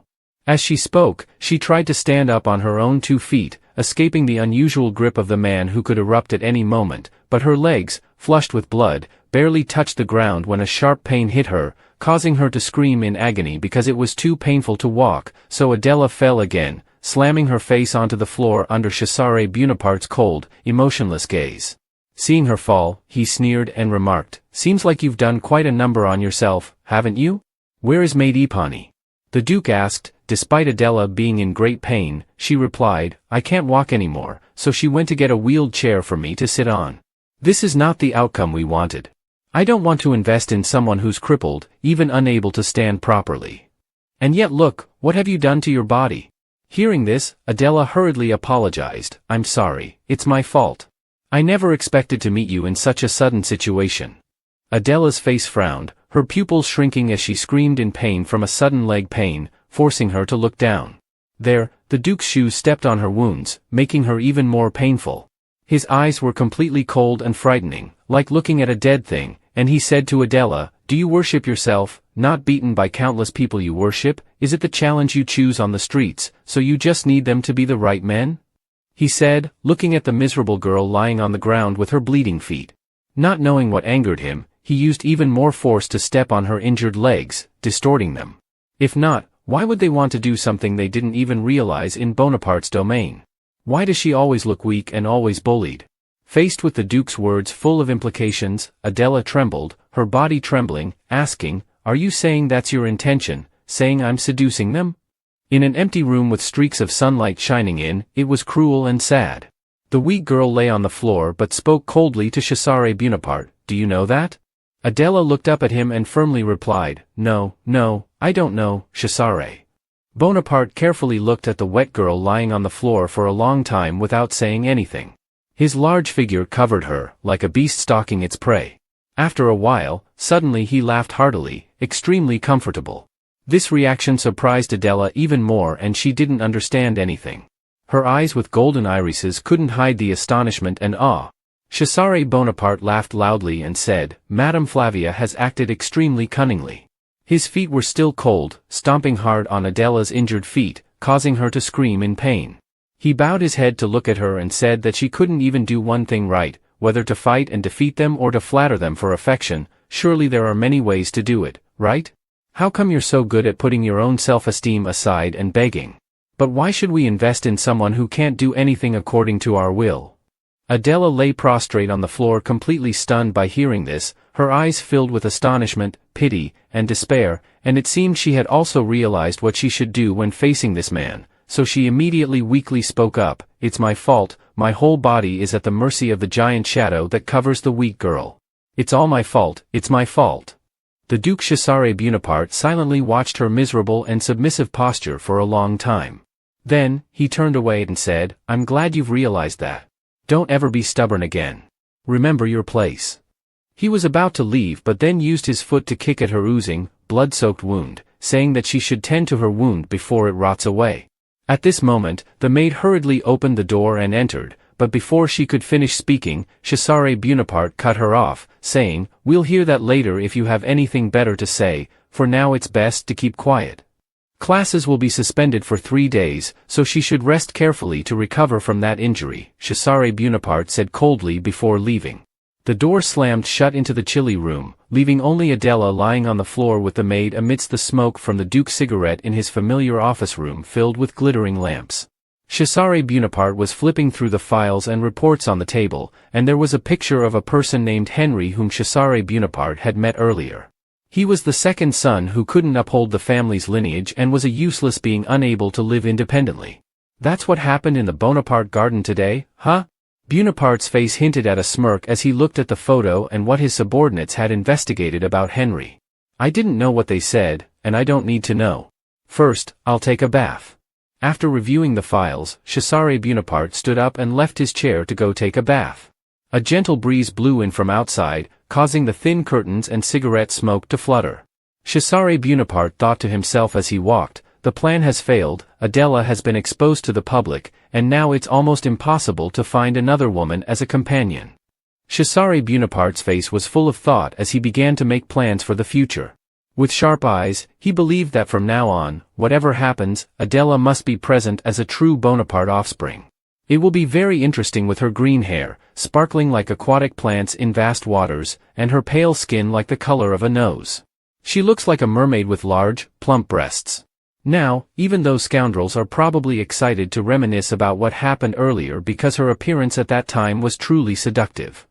The sound of the sea waves of the mermaid and her gentle kiss placed on Chesare Bonaparte's cheek then, the scene was so beautiful and gentle. How many days has the Duke stood outside on the balcony with his cigarette, silently recalling that wet but enchanting face? Bonaparte pondered to himself, wondering if he felt intrigued and excited afterward. Suddenly, a bizarre smile spread across the Duke's lips. If that's what I find intriguing, then it will end with me. Right after Della Valle suddenly met her, there was a knock on the door from outside. The Duke noticed this and signaled to open the door. The person who appeared and entered the main room was Madame Flavia. She was elegant in her dark blue dress, with her hair neatly tied up, and her face still as sharp-tongued as ever. I wish you well, Duke Chesare Bonaparte, said Madame Flavia. The Duke stood on the balcony, glancing at her but remained silent. After a moment, he slowly turned back, leaned against the balcony, and looked at her with a cigarette still lingering on Madame's lips. The Duke's call made Madame slightly startled, showing caution and anxiety. It seemed she was not without fear after all. At this moment, Chesare Bonaparte looked at her under the twilight and smiled. I don't mind teaching the destitute, but I don't want to expend much effort on that. I think you understand my meaning, don't you? Madame remained silent, pondering, then bowed her head and apologized. I apologize, Duke. Chesare Bonaparte's gaze sharpened, and his voice turned extremely cold. Take this as a clear warning, never make me uncomfortable again. Remember that, old woman. His blunt warning left Madame stunned, her eyes widened with fear. She was a wise woman, so Chesare believed she understood his intentions. Please remember that. Otherwise, your old life won't be preserved. After that stern warning, Madame had to leave the room. As she closed the door behind her, her face wrinkled with anger. It's all because of that wretched child, surely she did some filthy trick, and she must have deliberately overworked her legs to make them match like that, so now everything I've done to be recognized by Bonaparte has become futile. What a cunning wretch. Oh Lord, does she mean Chesare has just found a lover? But I heard she went barefoot, didn't she? Under the twilight, the girls were buzzing and gossiping. Perhaps his tastes have changed, there's a possibility. Anyway, I don't think this is a normal relationship. I heard he carried her in and behaved very friendly. Oh my God, the Duke has never let any woman into his place before. How could she live in the mansion? Just when everyone was buzzing with each other, a fiery orange-haired girl in a princess dress slammed the table angrily and shouted, "Who is this demon? I feel uneasy, so I'll go home now." The orange-haired girl shouted angrily, then turned and left, leaving everyone there stunned but also smiling farewell. Take care on your way home, Miss Vive. The orange-haired girl walked away angrily from this place. Everyone wished her well as they watched her figure, while others resumed their discussions. She seemed fine, so why did she suddenly feel unwell? Do you think like I do? It's clear. The angry orange-haired girl walked away, silently thinking that this is a big issue. I must inform Miss Lucrecia della Valle about this. There's already a threat looming, and autumn is flooding in for naughty. She almost completed her self-assessment. But it's terrible. I can't help her, but I can tell her that a dark cloud is approaching her future, from what I heard from the young ladies gathered at Bonaparte to admire the mermaid's heart.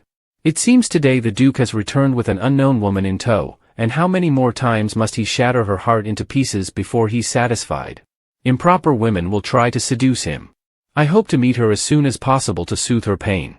The hug from her friend, the little miss with orange hair, finished writing the letter and immediately ordered her servants to send it to the Della Valle family. Quickly, the letter reached the hands of a girl with jet black hair. After reading it, she threw the letter into the blazing fire, reducing it to ashes without a trace. What a day to die, huh? Watching the flames burning, the girl silently thought, what nonsense did this silly letter want to say? Chesare's day was trying to surpass limits again under the light flickering from the fierce fire in the fireplace. The beautiful girl's face suddenly became icy with light purple pupils but full of aggression like a rose full of sharp thorns. Did you hear that rumor? The Duke hid a woman in the castle, huh? It seems the rumors have started to spread as people around gossip with each other about the news they heard 3 days ago when Orkanina's mermaid heart was revealed. Some people saw him carrying a mysterious woman. It was the day that wretch Henry got into trouble for teasing the Duke's woman. Those rumors are probably true. Bonaparte has recovered all the money he asked for Henry's family to borrow for business purposes. So who is she after all, the one who made Cesare Bonaparte fall in love so deeply? I'm really curious about that girl, and I also have a feeling that things won't stop here. Many women liked him back then, but on the corridor, the sound of high heels resonated loudly along with Madame Flavia's thoughts. No, this can't continue like this. I can't stand watching the Bonaparte family being mocked like this. I should dismiss her as soon as possible, without hesitation. With such thoughts, Madame burst into the room and loudly called for Adela. In the room, the maid was the first to turn towards her. Next, Adela was also attracted by the noise, with her eyes peeking behind her smooth green hair also looking towards Madame. Are you all right, my lady? Oh, when she turned around, her full figure and beautiful face, fair and her beautiful hair made it impossible for others to take their eyes off her. At this moment, she truly looked like a noble young lady. Madame's eyes were extremely astonished, with a drop of sweat rolling down. Just 3 days ago, she looked so beautiful, and now, her gaunt cheeks were fuller, her eyes sparkling golden, and her hair like the color of the sea. Could it be that her bruises have healed, making her look so beautiful like a seductive woman in legend? Madame was still lost in astonishment and private thoughts when suddenly Adela's call startled her. Perhaps ashamed and angry, she shouted in anger, I knew it. You little minx, parading barefoot in front of the nobles.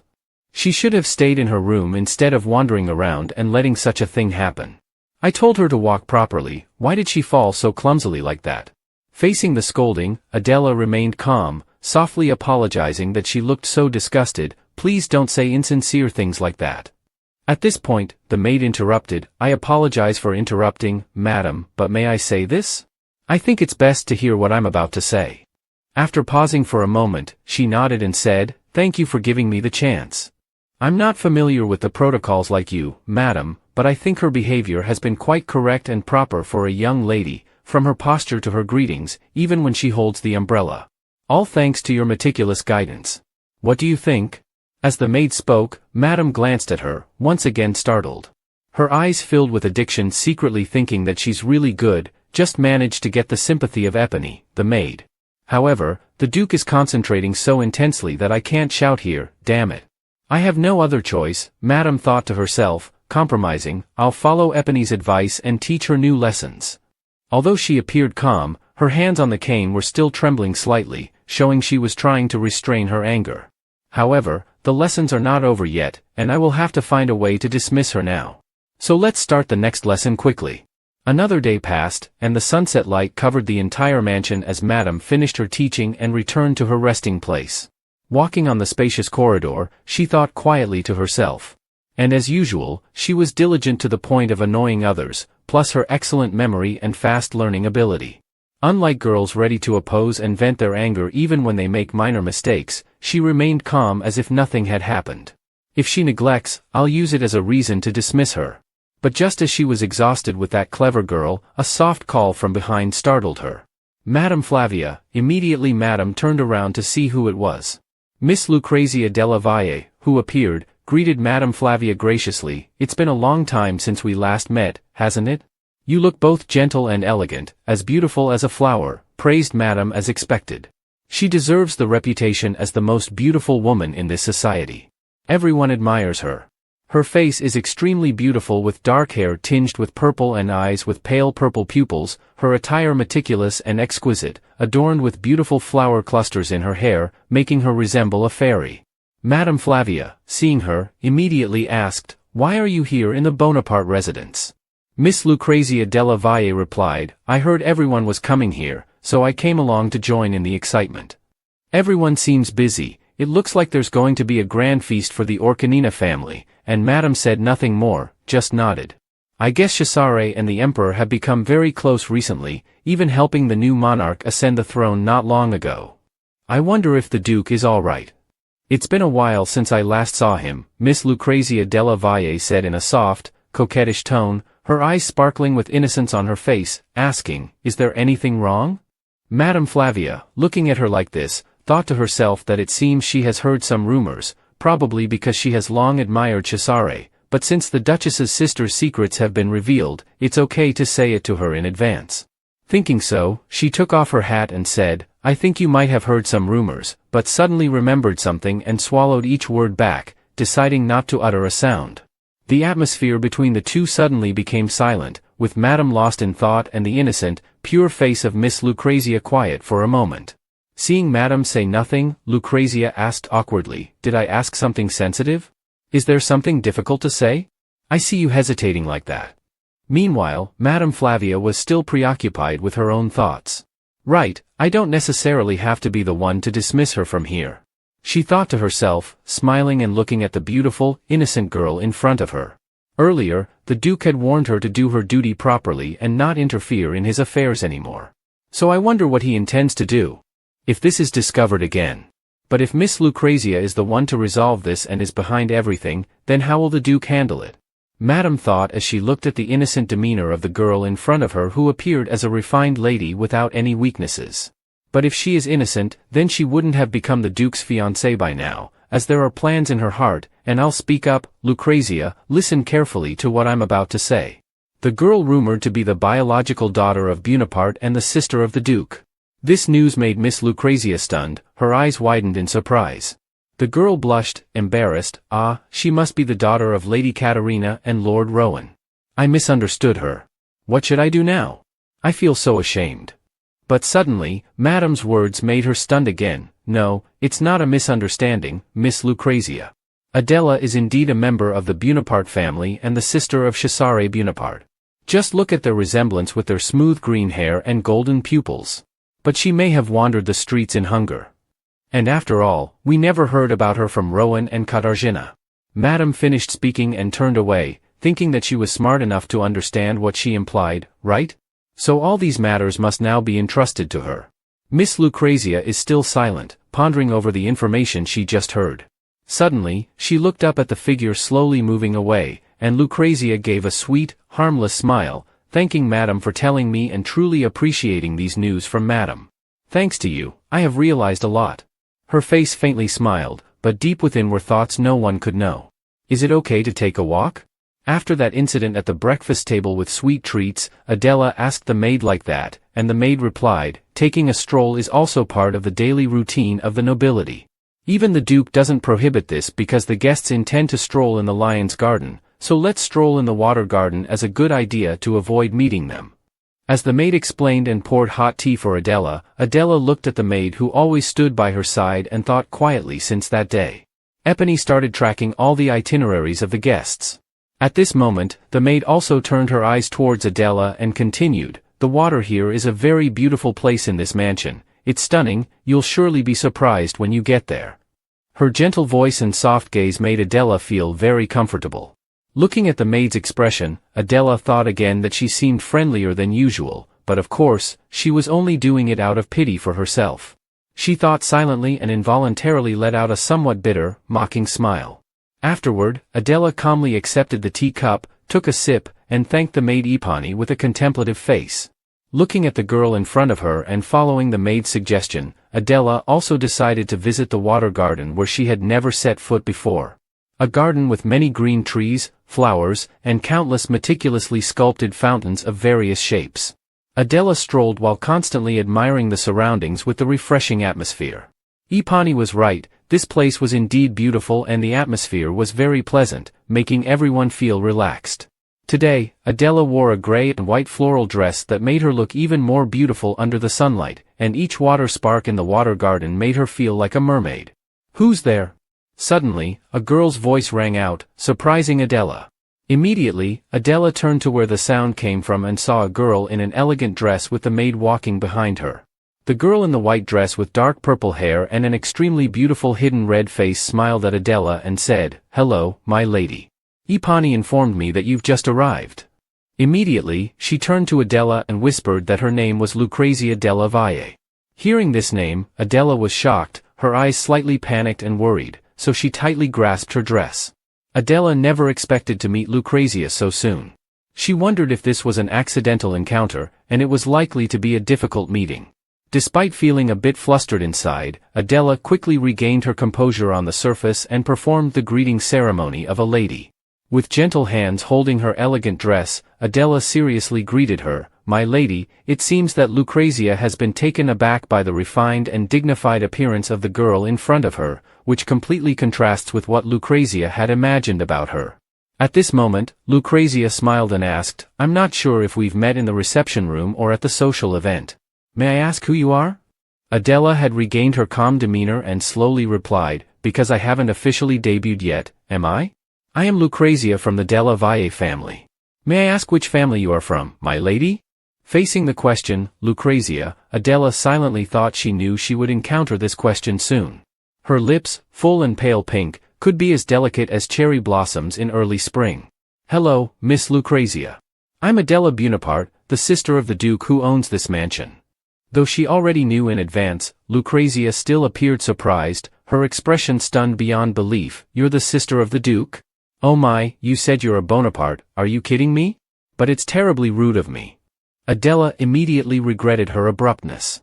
"I just finished reflecting on myself not long ago," Lucrezia said, portraying an innocent and pure appearance. Seeing the girl in front of her made Adela slightly uncomfortable, but she replied, "No, that's exactly what I said.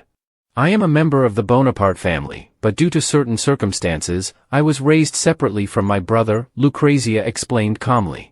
"Chesare Bonaparte, yes, he is my brother," Adela slowly replied, having prepared this response long ago for cases like this. Upon hearing this answer, Lucrezia once again showed surprise. "So you live with Chesare in the Bonaparte family castle?"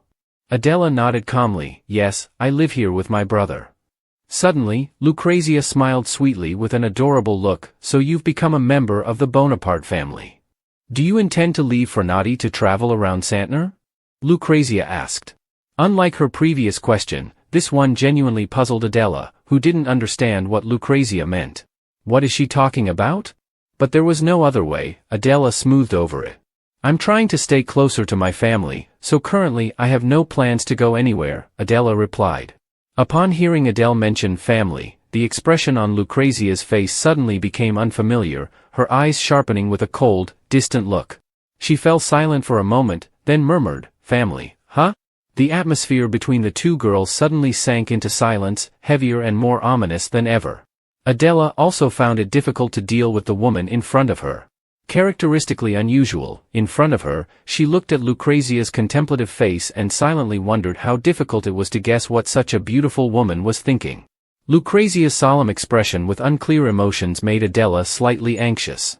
Could it be because she is truly a genuine noble, or am I just overly concerned? Adela sighed tiredly. Nobles always had a way of speaking slowly and ambiguously, causing headaches for others. Just as Adela was lost in thought, Lucrezia's voice suddenly startled her completely. "Very pleased to meet you immediately." Adela immediately looked up and stared straight at the girl in front of her. Their gazes clashed like sparks. Facing Adela was Lucrezia with her gentle face and graceful figure. But in her words, there was a hidden sharpness. "I'm very glad to meet you, another obstacle in my life." After saying that, Lucrezia's beautiful lips faintly passed a smile. "Miss Adela, I hope the sky protects you from all evil." Lucrezia's words made Adela even more startled because she didn't understand the implications, but she could guess to some extent. Therefore, Adela's eyes widened solemnly. The beautiful girl with flowing hair seemed to discern that Lucrezia definitely knew something. Afterwards, Miss Lucrezia quickly left with her maid, leaving Adela with her maid, Ebony. Standing beside the fountain, not alone, Adela realized that Ebony also sensed something, so she said, "I must inform the Duke that today's conversation was anything but ordinary." It seems Lucrezia didn't object to the Duke's intention, but I think things won't be that simple, she continued. Because the coral reef below is more dangerous than the big waves or what's ahead, right? In the twilight with warm sunlight, faint shades of yellow, along with the glimpse of an elegant horse-drawn carriage strolling along the road. I thought it would be okay, but hoo-hoo, a girl's sobbing echoed from the carriage. The maid beside her was anxious and worried, asking, "Miss, what's wrong? Why are you crying like this?" The one addressed as Miss was Lucrezia, who had just met Adela and was now crying bitterly. Looking at her maid and saying, "Hazel, it seems Chesare has been seduced by that woman again." Hazel, the maid with her hair tied up, was shocked and asked in a serious tone, "What? Miss, what do you mean? Isn't she the Duke's sister? How could she steal the Duke from you? Her hands are not those of a lady, they are rough and full of flaws. Chesare despises me to the point of calling someone who is not a noble his sister," Lucrezia cried bitterly, making the maid even more worried. "Furthermore, I have a feeling she won't let go of my brother easily. If she can't attract him," Lucrezia becomes more resentful, crying loudly with tears streaming down her pitiful cheeks. Seeing this, the maid hurriedly comforted, "Miss, if that's true, you shouldn't cry like this. You must do something before she snatches the Duke away from you forever. If you give up now, she will surely become part of our Adela family," Lucrezia insisted, looking towards her maid. "But how do we do that?" The maid firmly suggested that she should confront her directly. "I can't, Hazel. I don't want to harm anyone. I'm so scared, but I feel so sorry for the foolish maid who believed in Lucrezia's false image," Adela lamented, feeling sorry for her fragile and weak friend. "Oh Hazel, please don't worry. I will help you eliminate her," Lucrezia said tearfully, looking miserable yet sinister. "Oh Hazel, can you be sure? Will you help me, dear maid?" Lucrezia pleaded, clasping the maid's hand. The maid sincerely held her mistress's hand and said confidently, "Of course, Mississippi. No matter what happens, I will always help you and clean up." Lucrezia pretended to be moved, crying and embracing her maid tightly. "Oh Hazel, I am so grateful to have you by my side in times like this. I will never forget your kindness," Lucrezia said emotionally. While embracing warmly, in a corner unnoticed by the maid, Lucrezia's tearful face turned into a sinister smile with malicious eyes full of scheming. The day of the banquet was approaching, so the mansion became livelier day by day. Many guests arrived with countless horse-drawn carriages carrying nobles dressed extravagantly and beautifully. The entire mansion was bustling. The laughter of the officials filled the lively atmosphere, making it even more prosperous and joyful. Bouquets were placed in one room and another, and this bunch here was set down. "Has this carpet been fully decorated yet?" Adela descended the stairs and watched the maids quickly decorating and preparing for the upcoming feast. She silently thought they were very noisy and everyone seemed busy. Adela, with her green hair like aquatic plants waving beneath a vast sea, slowly approached a room she was not eager to enter. But because she needed advice, Adela reluctantly knocked on the door. Suddenly, the hands knocking on her door stopped and decided to push the door open because she remembered she didn't need to knock on Mr. Cesare's door. The door opened, and Adela slowly stepped in, catching the eye of a strange young man present in the Duke's room. He immediately reported to the Duke that there was a guest, but Chesare Bonaparte, upon hearing this, did not move his eyes away from the door at all. He remained silent, focused on the report in his hands, completely ignoring Adela who had just entered. Only after a while did he look up, smiling at her and calling her over. Adela, while the Duke continued to concentrate on his pile of documents, asked gently, "Adela, how is your foot feeling? Is it still hurting?" Adela, hearing this, gently lowered her head, looking down at the floor, slowly replied that thanks to him, her foot was now fine. "Now I can walk normally again, and I thank you very much." Hearing her say that, Chesare Bonaparte smirked mysteriously. "So you mean thanks to me?" Seeing his improper and provocative appearance, Adela calmly replied, "I'm just trying to maintain politeness." The brotherly hand busy writing each letter of Chesare Bonaparte was also stopped by this statement. He looked up at her once again and silently thought about letting her go. Like a shoemaker rather than a brother, he continued to smile slyly and asked, "Why are you here again? Do you need my help?" The strange demeanor and unusual temper of the man in front had never made Adela comfortable. She listened to his question and spoke up, asking if she could attend the banquet today.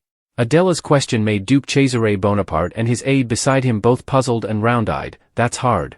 I came here to inquire about the banquet, Adela nodded. I would like to attend the banquet to be held in the main hall tonight. Hearing her confirm again, Cesare Bonaparte burst into laughter. He laughed louder and louder, looking at her and said, I didn't know you were so adorable, little sister. Perhaps you're used to life here already? At this point, the young assistant beside Duke immediately leaned his face differently from Duke Cesare's face to attract attention. Master, look at me, Duke Cesare was helpless. Okay, I understand now because we are here, so let's introduce each other. This is my little sister, Adela. Bonaparte interrupted Bonaparte while introducing and pointing to Adela with beautiful green hair. Adela nodded and greeted the lord for him. Then the Duke pointed to the young man beside him and introduced, and here is Gigi Manfredi. The young man saw it and happily smiled at her. I am Cesare's assistant. I also work in the stellone business of the Bonaparte family. If there's anything, please help me. Cesare Bonaparte immediately instructed, from now on, I will talk to her comfortably. Understand? But I've always thought she was very beautiful. I've been thinking for a long time that a mermaid is coming to us. Gigi, the assistant, immediately obeyed. Yes, I'll get to work right away, but in his heart, he thought once again that something abnormal seemed to be happening. Is there something I'm not aware of about this grand and luxurious banquet starting with dazzling lights and a bustling crowd of guests? As predicted, Madame Flavia attended the banquet. She was invited by Chesare, right?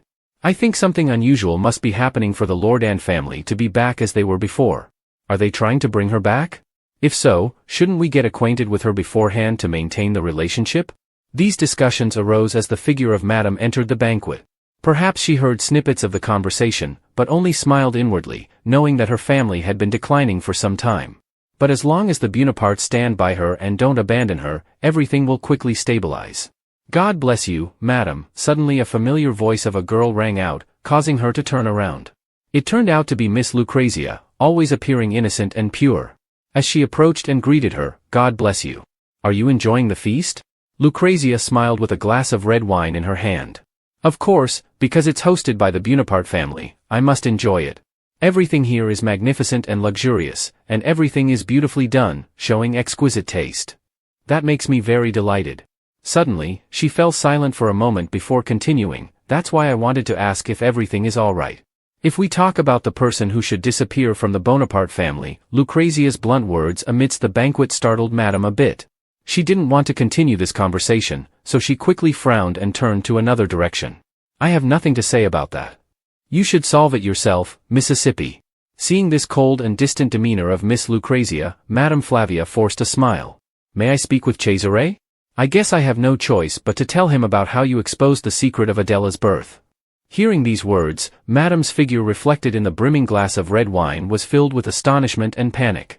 Her eyes widened as she looked at the girl before her and hesitantly asked, What do you mean? I did that just to help you. In response to her panicked gaze, the girl's eyes were sharp and cold. I'm just too clever, she continued. I'm sure Chesare trusted you, Madame Flavia, but you betrayed his trust by revealing his secrets to me. Madame Flavia spoke as she slowly approached beside her. I'm not trying to threaten you, but because we share a common enemy, I want your help, that's all. Our agreement will be successful, she concluded confidently. Observing Madame Flavia's enraged and panicked expression, Lucrecia smiled with amusement. Madame also looked at the girl with an innocent smile, hiding sharp daggers in front of her carefully applied lipstick, lightly grinding her teeth to contain her anger. Lucrecia smiled again and asked, What do you want? Madame Flavia, along with the music floating from the orchestra, began to dance with everyone at the banquet, the nobles enjoying the luxurious feast of music and exquisite dishes. The elegant and dazzling attire in various colors made the grand hall look like a beautiful garden in its own right. Adela was sitting in front of the mirror, allowing her maid to adjust her hair. She heard the faint music from below and remarked, I guess the dancing has begun. Upon hearing this, Miss Adela asked Madame if she would attend, saying, I'm not nobility, so I shouldn't go. Madame replied, I'm not obliged to attend, but what about you? Aren't you going, miss? He, assistant named Gigi, began talking nonstop, causing the Duke a headache. She has legs, but Gigi, he's really lucky.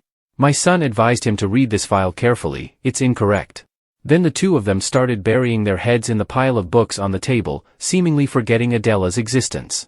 She stood in the corner of the room, silently enduring, but since meeting Chesare, her mind felt sliced layer by layer with a sharp knife. So that day, she tried to forget the worn-out shoes stepping on her feet from the cold-hearted words of that frightening man piercing her heart. At this moment, the Duke spoke up, asking if she had met Lucrecia, right? Her sister and brother heard that she had been warned by her with restless hands. She answered, yes, if that's a warning, then it is. Along with the rustling sound from Cesare Buonaparte's quill pen, he chuckled and said so, Ipani is more familiar with the social setup here than walking on the street, and it's interesting not knowing where they heard this from, but let's overlook that. If you've come to the party, just come, Cesare Buonaparte said with a familiar smile. Just know that I'll have a male servant follow her after the party ends. Male servants usually accompany ladies when they go out, appearing before the 18th century. If anyone needs an explanation, Adela heard and nodded in agreement. Yes, I rely on you. If there's nothing else, then go outside. So Adela quickly left, closing the door of the room behind her. In Cesare Buonaparte's room, his eyes focused on the papers on the table. Meanwhile, Gigi's assistant next to him looked at the just closed door as if thinking about something. Suddenly, he looked towards his master and asked, but the male servant won't arrive until 2 days later. Does that mean no one will protect her when attending Lucrezia's dinner tonight? Is she going to be okay? Upon hearing this question, Cesare Buonaparte remained silent for a moment, then he turned his head slightly and said there won't be anything happening in the Bonaparte estate, so don't worry too much. Instead, prepare a somewhat old room. I'm not sure if I should go or not. Hearing Adela's words, the maid quickly reassured her, you're very beautiful, and I'm sure everyone will notice you as soon as you step in. Indeed, Adela murmured, glancing at her maid with green hair and golden pupils. She thought quietly that showing her vulnerability would only empower those who wished to harm and exploit her. Meanwhile, the maid continued to attentively style Adela's hair, preparing her for the dance. Sometimes, Adela found it more interesting than the actual party. She looked at an outfit that the Bonaparte family's lady had worn once, which would never see the light of day again, whether it was a hat, gloves, necklace, or earrings. The maid tightened Adela's hair as she spoke, ensuring everything was new and fresh each time they appeared in public. I'm sure you stop at Bella Stella Street every day, the maid said. Hearing the mention of this street name, Adela was slightly startled, reminiscing about the past. She had never been to Bella Stella Street before. Even when she lived in the slums, she wasn't forbidden to enter, but because the street glittered and was beautiful, it seemed like a place she shouldn't be.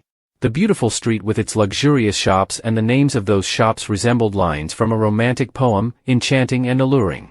All of those things were not meant for someone like her. Adela was curious and fascinated by the street, so she asked again, it's very beautiful, isn't it? The maid smiled knowingly, of course, miss, you'll surely love it. Suddenly, at this moment, there was a hurried knock on the door, drawing the attention of the two. The maid seemed puzzled because there shouldn't have been any unexpected guests here. Immediately, despite the confusion, the maid approached to open the door. As soon as the door cracked open slightly, a voice echoed urgently, God bless you, madam, I need to speak with you about something very important.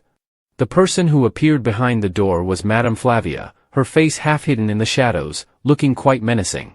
However, the maid didn't recognize the ambiguous expression on her face. Madame Flavia looked at the maid and said, Apponia, I urgently need to discuss something very important with you. The head wants a report on Chesare, and he needs your report urgently. Can you assist me? Madame Flavia looked at the maid and made this request, causing the maid to be slightly startled and embarrassed. I'm currently serving my lady, so please wait for me a moment. Afterwards, the maid turned to Adela and said, Miss, I think I need to leave for a moment. Please wait here for me. Adela nodded without any issue. She hesitated, her maid's eyes fleeting with concern when leaving her lady alone in the room, but she had no other choice. Madam noticed the maid's hesitation and urged, the chairman is waiting, so let's go quickly. Maid Ipani nodded, yes, I'll go right after. The two then stepped towards the door to leave. The door closed with a click, but as it closed, a slight gap revealed Madam's eyes, filled with cunning and malice. Looking at this gaze, one could guess that calling the maid was part of some sinister plot. After the maid left, Adela sat alone on the sofa, quietly reading her familiar book. The music for the dance was playing, and Adela's anticipation for Bella Stella Street was stronger than ever. Her excitement made it hard for her to concentrate on reading, and just as she was lost in thought, another knock on the door interrupted. Adela wondered, looking at the tightly closed door, who could it be? She didn't expect Maid Ipani to return so soon. The urgent knocking made Adela slightly anxious and uncertain whether to open the door or not. The knocking grew more insistent, and suddenly, a mysterious sound mixed with the sound of sea waves, and the image of a girl somewhere echoed in Adela's mind, warning her not to open the door. This sound startled Adela, making her glance around the room in confusion. What was that sound? There's no one in the room but me. Where did that sound come from? Is my mind playing tricks on me or what? At that moment, the tightly closed door suddenly swung open, and a mysterious figure appeared, causing Adela to jump slightly. The person poking their head in was a young maid with a naive face who looked at Adela and said, "I'm sorry, miss, I opened the door without your permission because there's something really urgent." Adela wondered, what could it be? A young maid coming to see me? But outwardly, she pretended to remain calm and asked, "What is it? What do you need?" The maid with big innocent eyes and freckles on her face replied, "Sir Chesare called for you." Adela questioned again, "My brother called for me?" Hearing this from the maid, Adela felt increasingly restless and worried that something was amiss. The maid looked quite young to be a Bonaparte maid, and her clothes didn't quite fit her petite frame. Everything at this moment gave her a somewhat uneasy feeling, but if Chesare was really calling her, what should she do? Adela found herself in doubt once again, unsure of what to do. But in the end, she decided to go meet the Duke. So she grabbed a large shawl from the sofa, draped it over herself, and said, "All right, let's go." They headed towards a tall tower within the mansion, a place Adela had never been to before. As they walked, the maid led the way ahead, guiding Adela. "Where are we going?" Adela asked. "Just keep going. Chesare is waiting for you on the balcony," the maid replied. Adela tiredly followed the maid up the winding stairs of the tall tower, but the further they went, the more uneasy and puzzled she felt inside. For some reason, things didn't quite add up. "I really don't want to go with her. However, Chesare is not the type to explain himself to others, so I really don't know what to expect." The staircase gradually ascends to the top of the tall tower, with the maid running ahead and Adela following behind. At this moment, the mysterious maid opens her mouth and reminds us, "We're almost there, Mississippi." After the door opened, a bright light shone straight onto the dark staircase with the silhouette of the two of them. Suddenly, a strong gust of wind blew in from outside, causing Adela's shawl to flutter away in the wind. It was her favorite shawl, so Adela, in her thin dress, hurriedly chased after it and slowly approached the edge of the tall tower. Dangerous light flickered along with the cold eyes of the maid appearing right behind Adela. "I'm sorry," the maid's voice rang out, followed by a powerful shove that caught Adela off guard. Her eyes, with golden pupils, widened in disbelief as she couldn't react in time.